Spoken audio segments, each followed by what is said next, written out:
Llannoeth yr wyl, croeso chi yma. Gobeithio i ddwy fod yn ddiwrnod braf ac chi gael mwynhad yr holl gyfyngiadau.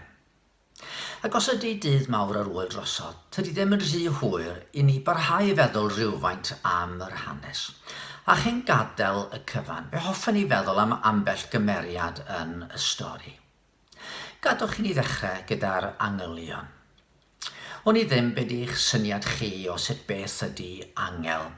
Yn sicr os da ni'n edrych ar ddrama'r geni yn ysgolion Sul, maen nhw'n edrych yn dlws a diniwed yn tydyn nhw. Merched bach wedi gwisgo mewn gwyn a thinsel yn ei gwallt ydyn nhw fel arfer. Ond wrth edrych ar yr hanes, yna nid rhywbeth i ddotio'n rhamantus amdano ydy angel. Mae Gabriel yn amlwg yn cael dipyn o effaith ar y rhai sy'n ei weld. Mae Zacharias yn cael dipyn o fraw. Fe cythryblwyd a daeth ofn arno meddylig. Wedyn mae Mair hitha wedi styrbio. Cythryblwyd hi drwyddi gan ei eiriau.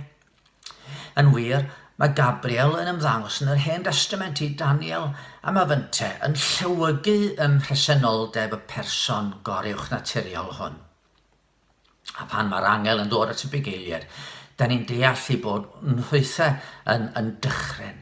Daeth arswyd arnet, medda'r Beibl, neu yr hen gyfeithiad ofni yn ddirfawr a wnaethant. Yn llythrenol, ofnasant ag ofn mawr. A'r gair am ofn yn y gwreiddiol ydy phobos. Da ni'n cael y gair phobia ohono fo. A mawr ydy megas, da ni'n cael y gair mega ohono fo. Nid Capel sydd gynddon ni fan yma, ond Gabriel sydd sefyll ger bron Duw. Ac am hynny, y geiriau cyntaf i Zacharias, a Mair, a'r bugeiliad ydy, peidiwch ag ofni. Sdim rhaid i ti ofni. Os oedden nhw wedi dychryn, mi ddyle hanes y Nadolig yn styrbio yn unau mewn gwirionedd. Oherwydd os ydy'r hanes yn wir yna, wel i ddechrau mae'n dangos fod na fwy i'r byd na hyn rydyn ni'n ei weld. Mae'n y ddimensiwn ysbrydol i'w gael. Mae'n aredd fyndon ni sy'n awgrymu hyn mewn gwirionedd. Mae pobl ar hyd yr oesoedd wedi credu bod na rhywbeth mwy na ni y dylen ni fod ni addoli. Mae na ymdeimlad fod na rhywbeth arall yn bodoli. A tydi'r byd lle mae'r materol yn unig sy'n real. Dio ddim yn ffitio fewn i'n greddf na'n hymwybyddiaeth ni. A mae'n styrbio hefyd oherwydd i fod yn deud wrthon ni fod na Dduw personol sydd am ymwneud â ni fel unigolion gwerthfawr. Mae'r ffaith i Gabriel ddeall dychryn y rhai oedd yn ymweld â nhw a'i cyfarch trwy ddeud paid ag ofni. Sdim rheswm i ti ofni. Mae Duw'n dda ac yn drigarog a mae'n brysio i ddod i dyfendithio. Fe ddyle fo wneud i ni feddwl, wel, mae Duw a diddordeb yn ddo ni. Mae am ymwneud â fi. Mae am ymwneud â thi.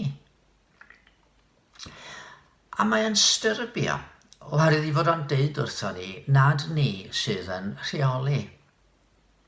A phan glywodd y brenin Herod hyn, cythrydd o'i def. Mae Herod yn rhywun oedd am fod yn rheoli pob dim. Fo oedd ar yr orsedd.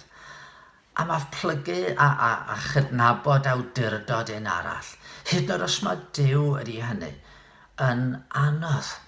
Mae'n anodd rhoi i fyny gorsedd yn bywyd i rywun arall. Ond pan da ni'n gofio pwy sy'n dod i fod yn frenin arno ni, mae modd rhoi fyny efo styrbio ar aflonyddu yn does. Efallai bod yr hanes yn styrbio yn fwy na dim oherwydd yn bod ni'n gorfod wynebu yn cyflwr ni. Da ni gyd yn bobl sydd angen help. Da ni'n gallu delio efo cyflwr yn calonau, yr hunanoldeb, y difaterwch, y crwydro oddi wrth ffyrdd Duw. A nid jyst ychydig bach o help llaw da ni angen i fyw'n well. Fedrwn ni ddim dechrau delio efo'n cyflwr. Mae'r Beibl yn sôn amdano ni fel rhai sydd yn farw yn ysbrydol. Den ni angen gwaredwr. A dyna oedd neges yr angylion ynde. Ganwyd i chi geidwad yn Ninas Dafydd. Roedd Duw ar waith, neu fel fyse C.S. Lewis yn dweud, mae aslan yn symud. Ac os ydyn ni'n teimlo bod hi wedi bod yn eiaf anodd, a dim llawer o nadolig, neges yr angel ydy fod na ddrws wedi agor i obaith a dathlu fydd ddim yn pasio heibio wedi'r ychydig ddyddiau hyn o orffwys. Felly, gadwch i ni lawenhau fod yr angylion wedi dod i ddeud y newyddion da am enni ceidwad yn Ninas Dafydd. Adwch i ni weddio.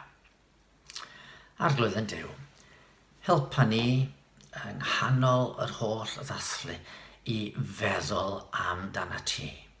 Da ni'n diolch am y bwyd, da ni'n diolch am gallu cael rhywfaint o orffwys fel hyn. Ond o arglwydd, helpa ni hefyd i lawenhau dy fod ti wedi'n cofio ni, wedi'n caru ni, ac wedi danfon dy fab i'r byd i fod yn Emmanuel, yn Dduw gyda ni. Amen. Wel, y fory, mae'n ddydd Sul, mae croeso chi ymuno efo ni yn gwasanaeth. Steffan sydd yn pregethu efo ni y fory, a wedyn dowch yn ôl dy llun a mi fydd na ryw fyfyrdod neu ddau wythnos nesaf i bod hi yn parhau yn wyliau. A mwynhewch fendith yr arglwydd dros y penwythnos.